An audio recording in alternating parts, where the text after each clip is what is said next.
نبوت اور رسالت کا ذکر کرتا رہے گا، اس کے نام اعمال میں لکھا جائے گا کہ وہ ساری رات اللہ کی ربوبیت کا بیان کرتا رہا۔ جو کوئی ساری رات آپ کا ذکر سنتا رہے گا، اس کے نام اعمال میں لکھا جائے گا کہ وہ اللہ کا ذکر کرتا رہا۔ سبحان اللہ، سبحان اللہ، بے شک۔ اب تو یہ تو ہوا حضور کا ذکر، جامع الاذکار ہونے کے ناطے حضور کا ذکر اللہ کا ذکر ہے۔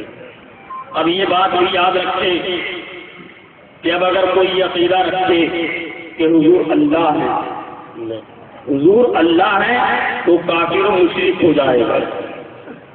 اس کے لیے ایمان میں کوئی گنجائش نہیں، وہ جو چاہے تعبیریں اور تعبیریں کرتا پھرے۔ یہ عقیدہ توحید کے خلاف ہے۔ خالق و مخلوق، عابد عبد المعبود کے فرق کو نہیں مٹایا جا سکتا۔ حضور خدا نہیں ہے، خدا مصطفیٰ نہیں ہے۔ خالق و مخلوق، عابد عبد و معبود کے فرق کو نہیں مٹایا جا سکتا۔ میرے دوستو، یہاں تک تو بات ٹھیک ہے، لیکن اس آیت مقدسہ نے ہمیں سمجھا دیا کہ حضور تو خود خدا نہیں ہے، لیکن حضور کا ذکر خدا ضرور ہے۔ ذکر میں وحدت کر دی، حضور خود خدا نہیں ہے، مگر حضور کی محبت خدا ہے۔ حضور خود خدا نہیں ہے، مگر تعلق بالمصطفیٰ تعلق باللہ ہے۔ حضور خود خدا نہیں ہے، مگر بیت بردست مصطفیٰ بیت بردست خدا ہے۔ حضور خود خدا نہیں ہے، مگر معصیت مصطفیٰ معصیت خدا ہے۔ حضور خود خدا نہیں ہے، مگر حرمت مصطفیٰ رسالت، جشن عید میلاد النبی، فیضان حضور غوث بنگال علیہ السلام، فیضان حضور صدر الفاضل علیہ السلام۔ حضور خود خدا نہیں ہے، مگر حضور کی محبت خدا ہے۔ حضور خود خدا نہیں ہے، مگر اطاعت مصطفیٰ اطاعت خدا ہے۔ حضور خود خدا نہیں ہے، مگر بیت بردست مصطفیٰ بیت بردست خدا ہے۔ ادب مصطفیٰ ادب خدا ہے، عشق مصطفیٰ عشق خدا ہے، اور بے حرمتی مصطفیٰ گستاخی مصطفیٰ گستاخی خدا ہے۔ تو جہد مصطفیٰ یہ توجہ اللہ ہے، اور دعوت مصطفیٰ یہی دعوت اللہ ہے۔ نعرہ تکبیر، نعرہ رسالت، جشن عید میلاد النبی، فیضان حضور غوث منگالا، نبی رہے حضور صدر الفاضل علیہ السلام۔ حضور خود خدا نہیں ہے، مگر حضور کی محبت خدا ہے۔ میرے دوستو، وقت بہت مختصر ہے، بہت تیزی کے ساتھ اپنی بات کہہ کے آپ کے سامنے سے گزر جانا چاہتا ہوں۔ میں نے قرآن مجید کی ایک بہت ہی مشہور و معروف آیت مقدسہ کی تلاوت کا شرف حاصل کیا ہے۔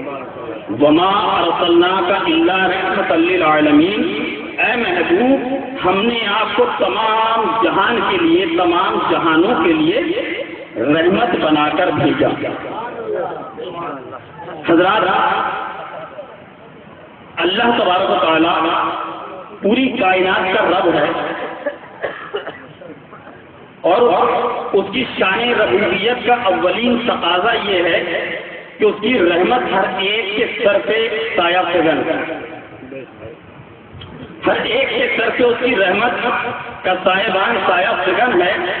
خود سورہ اعراف میں رب کائنات ارشاد فرماتا ہے، وَرَحْمَتِي وَسِعَتْ كُلَّ شَيْءٍ، کہ میری رحمت ہر شے پر وسعت رکھتی ہے۔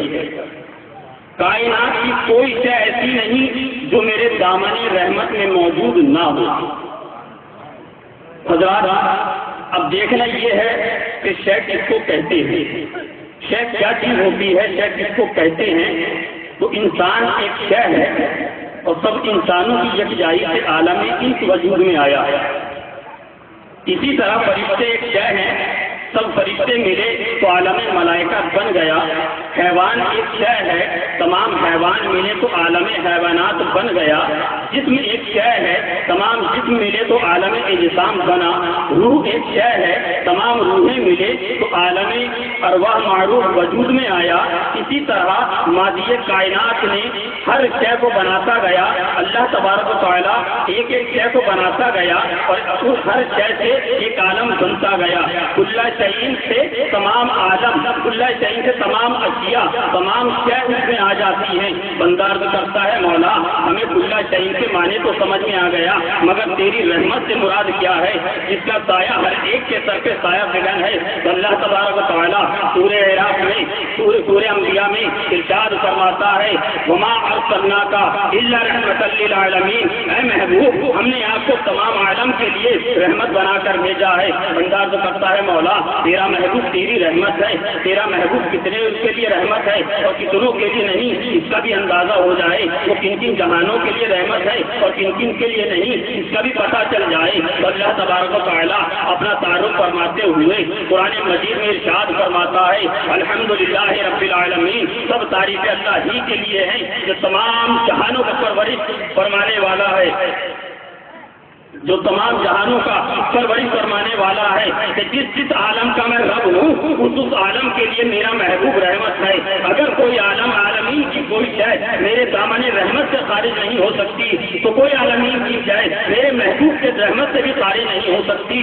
وہ حکم بھی ایک ہے, فرق صرف اتنا ہے کہ اپنا ذکر رب العالمین کہہ کے کرتا ہے, محبوب کا رحمت للعالمین کہہ کے کرتا ہے. اسی لیے کسی شاعر نے کہا ہے وہ ہر عالم کی رحمت ہے کسی عالم میں رہ جاتے, وہ ہر عالم کی رحمت ہے کسی عالم میں رہ جاتے.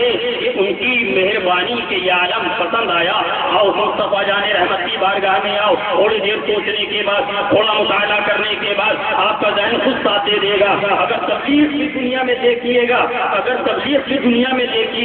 تو سیدنا نوح علیہ السلام ہے جو سب سے زیادہ لمبی عمر تک جنہوں نے تبلیغ کی ہے. علماء فرماتے ہیں 950 سال 950 سال آپ نے تبلیغ و ارشاد کا کام کیا ہے.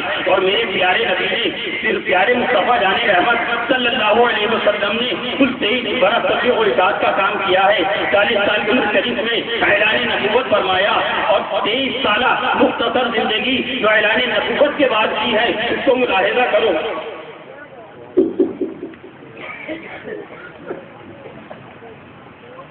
40 سال کی عمر شریف میں اعلان نبوت فرمایا.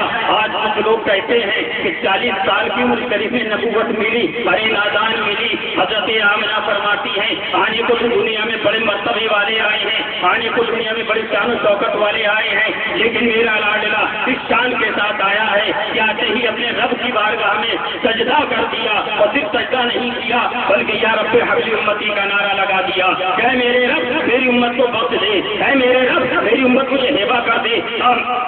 ہم کہتے ہیں اگر 40 سال کے بعد نبوت ملی تو بتاؤ پیدا ہوتے ہی امت کس کو کہا, پیدا ہوتے ہی امت کس کو کہا, پتہ چلا آئے تو نبوت لے کے, لیکن یہ اعلان نبوت 40 سال کے بعد کیا ہے. میرے دوستو کل انبیاء نے تبلیغ و ارشاد کا کام کیا ہے. تمام نبیوں